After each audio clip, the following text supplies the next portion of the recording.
साध संगत जी, आज का विषय लख सियाणा होवे गुरसिख पर अपने को मूड गिणे।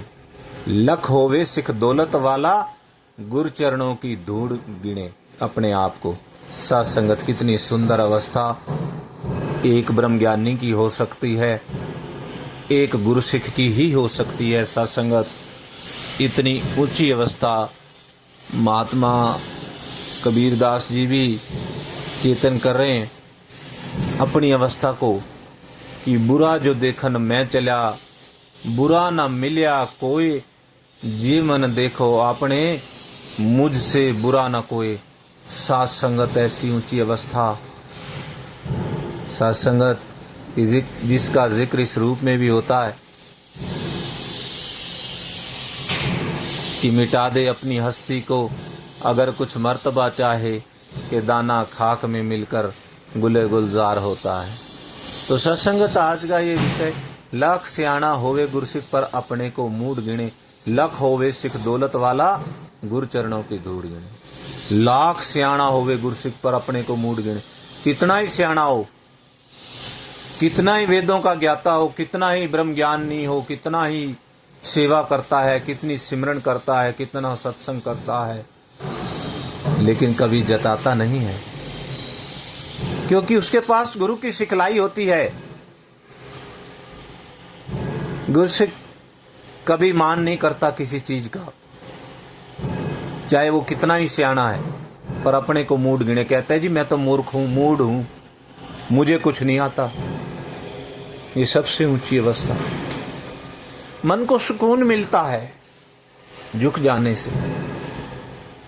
बचपन से हम सुनते आए झुके वृक्ष के ऊपर फल लगते हैं, और हमने वो खेत में खलिहानों में वो देखा भी कि कोई वृक्ष, एक ऐसे वृक्ष हैं जिन पे इतने फल लदे होते हैं, इतने फल लदे होते हैं कि उनके पत्ते भी दिखाई नहीं देते। तो वो कितने कितने झुके बिल्कुल धरती के साथ लगे होते हैं। तो उसी के अंदर इतना ये ज्ञान छिपा है जो आज के टॉपिक के अंदर कि लाख सियाणा होवे गुरसिख पर अपने को मूड गिणे। हम तो जी कुछ नहीं, ना ना। मेरे सतगुरु ने दास भावना के बारे में आशीर्वाद दिया है कि हमेशा अपने को बोलना भी दास है। ऐसी अवस्था, ये कल्याण का मार्ग है। वरना वो भी आप मार्ग देख लीजिए जहां पर मैं का हुआ कि मैं ये हूं, मैं वो हूं। रावण का क्या हश्र हुआ? मैं तो इतनी विद्याएं जानता हूं, जिन्होंने अपना सियाणा पथ दिखाया वहां पर मुझे ये ज्ञान है, मैं तो उसको भी बंदी बना सकता हूं, मेरे अंदर इतना बल है, मैं उसको भी जानता हूं, उसको भी ये है वो है। तो उसका क्या हश्र हुआ? सासंगत, एक मैं, बस बाकी सब कुछ था उसके पास। गुरुमत नहीं, मैं के अभिमान में पड़ गया। और सत्संगत, वो हमारे सबके सामने है कि रावण का क्या हाल हुआ। ये दोनों ही रास्ते हमारे सामने हैं। अब जो हमारा विवेक है, हमने विवेक से देखना है कि मुझे कौन से रास्ते पर चलना है। यही आज के विषय के ऊपर ये लाख होवे सियाणा, कितना भी जानता हो, कितनी भी सेवा करता हो, कितना भी सत्संग करता हो, कितना भी सिमरन करता हो, प्राथमिकता प्रभु को देता है।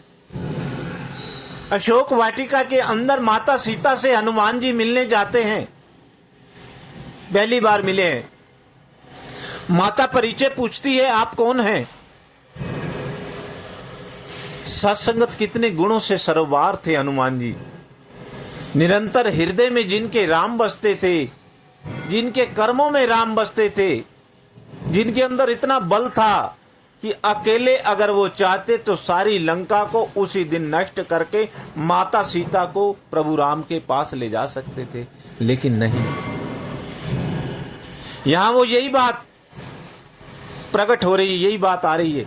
लाख होवे सिख दौलत वाला गुरु चरणों की धूड़ गिने, कि कितनी मेरे पास दौलत है, कितनी मेरे पास ताकत है, लेकिन मैं अपने गुरु के चरणों की धूल हूं। ये हनुमान जी बता रहे हैं। माता सीता ने पूछा, आप कौन हो? कोई अपनी परिभाषा नहीं दी। मैं तो जी इतना बड़ा समुद्र लाग करके आया हूं, मैं तो हवा में ऐसे कलबाजी ये कर लेता हूं, वो कर लेता हूं, मेरे अंदर ये बल है, मेरे अंदर वो बल है। कुछ भी नहीं कहा। परिचय भी दिया तो अपने स्वामी को आगे रखा। मात दूत राम दूत मैं मात जानकी, सत्य शपथ करुणा निदान की। कि करुणा निदान की शपथ मेरे मुर्शद का मैं एक दास हूं। राम दूत, पहले राम का नाम, ये अवस्था